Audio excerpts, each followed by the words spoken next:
8호 태풍 프란시스코가 북상하며 강한 비바람을 몰고 오겠습니다. 태풍은 오늘 밤 경남 남해안에 상륙한 뒤 내륙을 관통할 것으로 보이는데요. 따라서 부산은 오후부터 태풍특보가 내려지겠고 내일 아침까지 강풍을 동반한 최대 200mm의 폭우가 쏟아지는 곳도 있겠습니다. 정민경 기상캐스터가 자세한 날씨 전해드립니다. 태풍 프란시스코가 한반도를 향해 북상하고 있습니다. 지난 새벽 5시경 태풍은 일본 규슈에 상륙했고요. 지금은 시속 24km의 속도로 북서진하고 있습니다. 태풍의 예상 이동 경로를 보시면 오늘 밤 경남 남해안에 상륙한 뒤 내륙을 통과할 것으로 예상되고요. 내일 오후면 동해상으로 빠져나가겠습니다. 단 일본 내륙을 지나면서 세력이 한 번 약화되겠고 비교적 수온이 낮은 남해상을 지나면서 한 차례 더 세력이 약해질 것으로 보입니다. 따라서 우리나라에 상륙한 뒤 예상보다 이르게 열대 저압부로 약화될 가능성도 있겠습니다. 부산은 오늘 정오 이후 비가 시작되면서 태풍특보도 내려질 것으로 보입니다. 오늘 밤 11시를 전후해서는 태풍과 가장 근접할 것으로 예상됩니다. 비의 양은 50에서 150mm, 많은 곳은 200mm 이상의 폭우가 쏟아지는 곳도 있겠습니다. 지금보다 태풍의 세력이 약화된다 하더라도 초속 20-30m 안팎의 강한 비바람이 몰아치겠는데요. 이 정도면 지붕이나 기와장이 날아갈 수 있는 만큼 각별한 주의가 필요하겠습니다. 지난 밤 사이에도 기온이 떨어지지 못하면서 부산에는 10일째 열대야가 계속됐습니다. 폭염특보는 오늘 비가 내리면서 일시적으로 해제되겠는데요. 한낮 기온은 부산이 31도, 양산과 창원이 32도 등으로 어제보다 2도에서 4도가량 낮겠습니다. 현재 남해 동부 먼바다에는 태풍주의보가 발효 중인 가운데 그 밖의 해상에도 태풍 예비특보가 내려졌고요. 남해상에는 최고 6m의 매우 거센 물결이 일겠습니다. 비는 내일 아침이면 대부분 그치겠습니다. 9호 태풍 레끼바도 8호 태풍에 이어 타이완 부근으로 북상하고 있습니다. 아직 태풍의 진로가 유동적인 만큼 최신 기상 정보도 꼼꼼히 확인해 주시기 바랍니다. 날씨였습니다. 일본이 한국을 화이트리스트에서 배제하면서 대일 수입 의존도가 높은 부산의 주력 산업도 비상이 걸렸습니다. 특히 100% 일본 수입에 의존하는 품목도 많아서 관련 업계에 큰 피해가 우려됩니다. 민성빈 기자의 보도입니다. 일본의 수출 규제로 피해가 우려되는 부산 지역 제조업은 기계와 전기, 화학과 자동차 등 분야입니다. 일본에서 소재와 부품 등을 수입하는 비중이 큰 지역의 주력 산업들이 시급히 대체재 확보에 나섰습니다. 100% 일본 수입에 의존하는 품목도 13종으로 집계돼 일본의 수출 규제에 따른 피해가 우려되고 있습니다. 자동차 같은 경우는 이제 르노에서 파워 트레인 쪽의 부품들이 이제 닛산 어라이언스를 통해서 이렇게 공급이 되고 있는데 위탁 가공에 차질을 빚을 수도 있는 문제점이 있다고 봅니다. 일본이 부산의 주요 교역국인 만큼 수출이 감소에 따른 무역업과 해운업계의 피해도 불가피한 상황입니다. 일본은 우리 부산의 제3위 수출국이자 제2의 수입국입니다. 연간 무역 규모가 40억 달러에 달하는 등 글로벌 공급망에서 불가분의 관계에 있습니다. 부산시는 수출 규제 지원 대책반을 운영하고 피해 기업에 총 100억 원 규모의 긴급 특례 보증에 나서기로 했습니다. 지역 기업들도 이번 사태를 일본 의존도를 낮추고 기술을 국산화하는 계기로 만들 필요성이 제기되고 있습니다.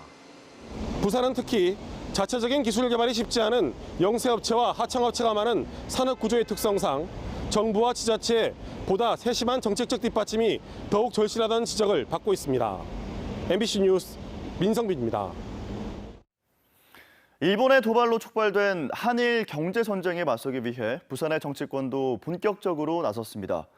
민주당은 대책특위를 꾸렸고 민주당, 한국당, 양시당 위원장은 부산시장을 만나 위기 극복을 위해 함께 힘을 모으기로 했습니다. 조재영 기자입니다. 경제보복 중단하라! 중단하라! 중단하라! 중단하라! 더불어민주당 부산시당이 일본 경제침략대책특별위원회를 꾸렸습니다. 특위 출범식은 규탄대회 형식으로 진행됐습니다. 일본 경제특위는 부산 시민과 함께 일본의 경제 침략의 단호에 맞서 적극적으로 싸울 것이다. 특위는 앞으로 최인호 의원을 위원장으로 부산시 차원의 피해 현황 파악과 지원책 마련에 나설 예정입니다. 우리 부품 소재 국산화를 위해서 우리 부산 지역에 있는 기업들부터 집중적인 육성책을 만들어서 부산시장과 양당 시당위원장이 모처럼 한자리에 모였습니다. 자유한국당 유재중 시당위원장이 부산경제 원탁회의를 제안하면서 마련된 회동으로 이 자리에서도 일본 경제 침략 대응 방안이 주요 논의 대상이었습니다.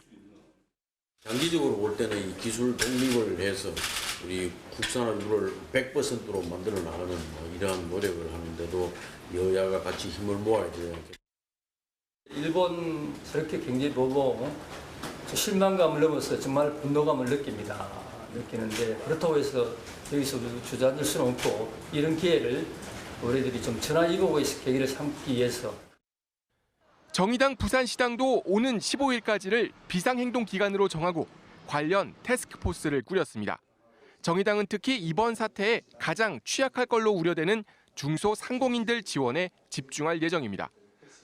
또 양당만의 경제 원탁회의가 아닌 부산 시민 전체의 역량을 집결할 수 있는 경제도발 대응을 위한 원탁회의 구성을 제안했습니다. 부산시 현안을 두고 대립각을 세웠던 부산의 여야 정치권이 일본 경제 도발에 맞서 모처럼 한 목소리를 내고 있습니다. MBC 뉴스 조재영입니다. 다음은 오늘 아침 신문 살펴보겠습니다. 먼저 국제신문입니다. 공원 일몰제 자발적 재배, 전국 첫살에 부산서 남았다라는 제목, 일면 머릿기사로 실려 있습니다. 부산 해운대 장지공원이 도시공원 일몰제 시행 이후에도 도시공원으로 남기로 했는데요. 토지 소유주인 해운정사와 부산시가 장지공원의 도시공원 유지에 합의한 데 따른 것입니다. 이 장지공원은 개발업자가 눈독을 들이는 땅으로 해운대 수욕장과 도시철도역이 가까이 있습니다. 이번 사례는 토지 소유주의 의지에 따라 녹지를 유지한다는 점에서 전국적인 모범 사례로 남을 전망입니다. 다음 기사입니다. 자원봉사센터 참여율이 저조해 법인화 목소리가 나오고 있습니다. 부산시는 최근 열린 부구청장 부군수 회의에서 구군 자원봉사센터 법인화 요청 사안을 논의했다고 밝혔는데요. 부산에는 모두 114명의 직원이 근무해야 하지만 실제 상근 인원은 78명으로 충족률이 68.4%에 그쳤습니다. 상황이 이렇게 되자 자원봉사센터를 법인화해 시민과 전문가가 주축이 된 법인이 센터를 운영해야 한다는 목소리가 제기됐습니다. 다음은 부산일보입니다. 시 건축주택국장 개방형 공모 논란이라는 제목 일면 기사에 실려 있습니다. 부산시는 최근 건축정책 입안과 허가 등 실무를 지휘하는 건축주택국장 직위를 전례 없이 개방형 직위로 공모했는데요. 시는 응모자 수와 직업은 비공개라고 밝혔지만 현재까지 모두 6명가량이 지원했으며 현직 교수는 없고 건축사와 건축업자 등 업계 관계자들이 대부분인 것으로 알려졌다고 신문은 밝혔습니다. 시청 안팎과 업계에서는 앞서 민간 전문가를 잇따라 위촉한 상황에서 건축주택국장까지 외부 공모하는 데 대해 공공성 편향을 우려하는 시선도 나오고 있다고 덧붙였습니다. 마지막 기사입니다. 무너진 부산대미술관 외벽을 금속 패널로 모두 교체하기로 했습니다. 지난 5월 부산대 미술관 외벽 붕괴로 미화원이 숨진 사고가 발생한 뒤 대학 측이 미술관 외벽 마감재를 내년 새학기 전까지 모두 교체하기로 했는데요. 미술관 외벽 전면 교체는 벽돌 치장 공법이 사용된 기존 미술관 외벽이 또다시 무너질 우려가 있다는 지적에 따른 것입니다. 이로 인해 2학기까지 미술관 수업은 공학관과 기계관 등 대체 공간에서 진행될 예정이라고 신문은 덧붙였습니다. 지금까지 아침 신문 살펴봤습니다. 광안리 해수욕장 공중 화장실에서 한 여고생이 유도가스에 질식해 중태에 빠지는 어처구니 없는 일이 뒤늦게 알려졌습니다. 곳곳에 사고 위험이 도사리고 있었지만 관리 책임이 있는 지자체 수십 년 동안 제대로 된 안전점검 한 번 하지 않았습니다. 송광모 기자가 보도합니다. 지난달 29일 새벽 광안리 해수욕장 인근 공중 화장실입니다. 19살 A양이 의식을 잃은 채 끌려 나옵니다. 허용치의 60배가 넘는 1000ppm의 황화수소에 노출됐던 것입니다. A양은 일주일 넘게 중환자실에서 의식을 찾지 못하고 있습니다. 식물인간 판정은 받은 상태고요. 애가 잘못될 수도 있다 해가지고 급하게 갔다가 오는 길입니다. 해당 화장실은 20여 년 전 수영구가 해변 앞 상가 건물 지하에 만든 시설. 사고 당시 오수 정화 시설 가동 중 배기 장치에 문제가 생겨 황화수소가 화장실 배수로로 유입된 것으로 추정됩니다. 사고가 난 이 공중 화장실은 이렇게 보시는 것처럼 사방은 밀폐되어 있고 천장에는 작은 환풍기 2개만 설치되어 있습니다. 환풍기 역시 구멍만 뚫어놓은 시설로 환기 효과는 거의 없습니다. 화장실 바로 옆에는 문제가 된 오수 정화 시설이 설치되어 있습니다. 이미 사고 위험에 노출되어 왔던 것입니다. 새벽에 하면 그때 사람 별로 없거든요. 그래서 그 시합장 낮에 1시간 넘게 가면 길 도로변에 저 해집도 항이 왔어요. 수영구와 상가 측이 맺은 협약서에 따라 공중 화장실 유지 관리는 수영구목. 여기에는 화장실 청소, 시설 점검, 이용객 안전 관리 등이 포함됩니다. 그러나 공중 화장실이 설치된 1998년 이후 유독가스 유입과 같은 세부 안전 점검은 단 한 차례도 없었습니다. 점검하는 건 청소하고 뭐 그런 개념이지. 그 매뉴얼에 예를 들어서 뭐 가스를 점검해라 이런 매뉴얼은 전국에도 없거든요. 수영구에 있는 공중 화장실은 모두 20개. 모두 기간제 관리자가 눈에 보이는 시설만 점검할 뿐입니다. 부산 전체 공중 화장실은 600여 개로 다른 지자체들 역시 상황은 비슷합니다. MBC 뉴스 송광무입니다. 전국적으로 A형 간염이 유행하고 있죠. 부산도 비상입니다. 특히 40대 미만 연령대는 대부분이 A형 간염 항체를 갖고 있지 않아서 예방접종을 하는 게 좋습니다. 임선은 기자가 자세히 알려드립니다. 부산의 한 음식점에서 식사를 한 뒤 A형 간염에 감염된 사람은 현재까지 86명. 해당 음식점의 사장도 감염된 것으로 확인됐습니다. A형 간염 바이러스는 열에 의해 소멸하기 때문에 부산시는 이 음식점에서 내놓았던 밑반찬 중 불로 조리하지 않은 조개 젓갈 등에 대한 조사를 진행하고 있습니다. 올해 1월 1일부터 지난달 31일까지 부산의 전체 A형 간염 감염자는 252명으로 지난해 같은 기간 감염자 38명의 7배에 이릅니다. A형 간염의 확산이 도드라지고 있는 상황에서 전문가들은 특히 40대 미만의 경우 예방접종을 맞을 것을 권장하고 있습니다. 과거에는 위생관리가 안 되었기 때문에 바이러스가 만연해 있었거든요. 우리나라에 A형 간염 바이러스가.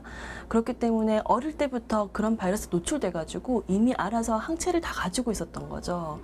그런 분들은 지금 바이러스에 노출돼도 병이 걸리진 않는 거예요. A형 간염 예방접종은 일반적으로 2차례에 걸쳐 이루어집니다. 병원, 보건소를 통해 예방접종을 받을 수 있는데 비용을 보면 보건소가 88,000원으로 병원보다 5에서 6만 원 정도 저렴합니다. 부산 지역 16개 보건소가 보유하고 있는 A형 간염 예방 백신은 3,500여 개. 백신이 모두 소진되면 보건소는 즉시 추가 공급할 계획이며 접종을 원할 경우 전화로 문의한 뒤 방문하면 됩니다.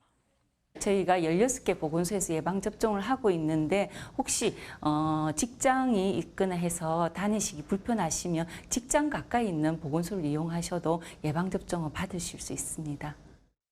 또 A형 간염 감염자와 함께 생활을 하는 사람은 무료로 예방접종을 받을 수 있습니다. MBC 뉴스 임선응입니다. 일본이 우리나라에 대해 수출 규제에 나서면서 부산 경제계도 비상이 걸렸습니다. 일본으로부터 어떤 품목들을 수입하나 살펴봤더니 굳이 이런 것들까지 수입에 의존해야 하나 싶은 품목들이 상당수였습니다. 중앙대로 1001 이만흥 기자입니다. 지난주 부산시청에서 열린 일본 수출 규제 대책회의. 부산이 일본의 수입을 의존하고 있는 주요 품목 현황표가 배포됐습니다. 불도저, 암석절단기, 풀베는 기계, 인쇄기계. 일본 수입 의존도가 100%입니다. 원유를 증류하고 남은 찌꺼기인 석유 아스팔트도 전량 일본 수입. 우리가 흔히 염산으로 부르는 염화수소도 100% 일본 수입. 피아노와 현미경까지 모두 일본 수입에 의존하고 있습니다. 세계 1위의 반도체 생산국이 아이러니컬하게도 실생활에 꼭 필요한 단순 품목들은 전량 일본 수입에 의존해왔던 겁니다. 누가 먼저랄 것도 없이 자성의 목소리가 나왔습니다. 어떠한 파고가 와도 견뎌낼 수 있도록 우리 경제 체질을 어떻게 강화할 것인가를 진지하게 생각해 보는 어떤 계기가 되어야 되지 않겠나. 부산시와 지역경제계는 수입선 다변화와 국산화를 추진한다는 계획이지만 주요 품목들이 일본 의존에서 완전히 독립하기까지는 상당한 시일과 혹독한 대가가 소요될 전망입니다. 공원 일몰제 해제를 앞두고 부산시가 전체 해당 면적의 4.2%에 해당하는 3.1제곱킬로미터를 4,420억 원을 투입해 사들이기로 했습니다. 3.6%에 해당하는 2.7제곱킬로미터는 공원 부지에서 해제해 개발이 가능하도록 한다는 방침입니다. 문제는 공원 일몰제 전체 면적의 47.4%를 차지하는 국공유지입니다. 국공유지를 일몰제 실효 대상에서 10년간 유예하는 법안이 발의됐는데 35제곱킬로미터가 넘는 땅을 10년 더 묶어두려면 이 법안이 국회 본회의를 반드시 통과해야 합니다. 부산에서 내년 7월 일몰제에 해당하는 시설은 모두 90개소에 74.56제곱킬로미터에 달합니다. 부산시가 베트남 진출을 위해 공격적인 마케팅 활동에 돌입했습니다. 지난 1일부터 사흘간 베트남 호치민에서 2019 부산 의료관광사업 해외특별전을 개최한 데 이어 7일부터 10일까지는 호치민 국제식품 식음료 박람회에 부산 지역 10개 업체가 부스를 마련하고 판로 개척에 나섭니다. 베트남 현지에서도 주요 방송사들이 열띤 취재 경쟁을 벌이는 등 반응이 좋아 부산과 베트남의 경제 교류에 거는 기대가 높아지고 있습니다. 중앙대로 1001 이만흥입니다.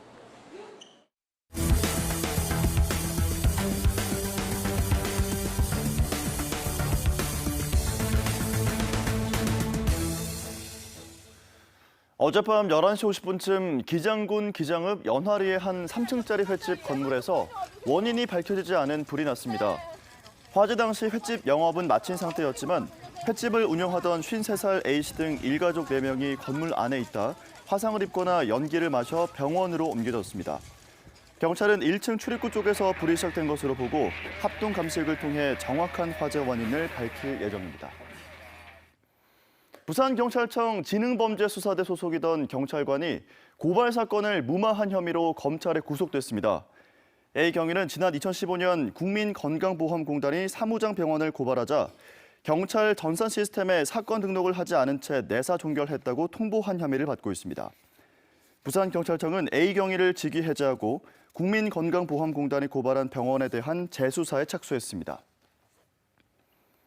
지난 4일 오후 5시 10분쯤 강서구 대마등 동쪽 50m 해상에서 수상 오토바이 2대가 좌초됐다 신고를 받고 출동한 해경에 구조됐습니다. 해경은 수상 오토바이가 레저 활동을 마치고 녹산항으로 입항하던 중 수심이 얕아 바닥에 걸린 것으로 보고 안전한 레저 활동을 위해 출항 전 해상 부유물과 수심 등을 확인해 줄 것을 당부했습니다. 부산지법 형사 10단독은 처음 본 초등학생 여아를 강제로 끌고 가려고 한 혐의로 기소된 52살 A씨에게 징역 8개월에 집행유예 2년을 선고했습니다. A씨는 올해 5월 부산의 한 아파트 앞에서 11살 난 초등생 B양과 C양을 끌고 갈 것처럼 협박하다 행인의 신고로 경찰에 붙잡혀 재판에 넘겨졌습니다. 재판부는 이유 없이 어린 여자아이들을 데리고 가려고 해 죄질이 나쁘고 용서받지도 못했다며 다만 폭력 전과나 성범죄 전력이 없는 점 등을 고려했다고 판결 이유를 설명했습니다.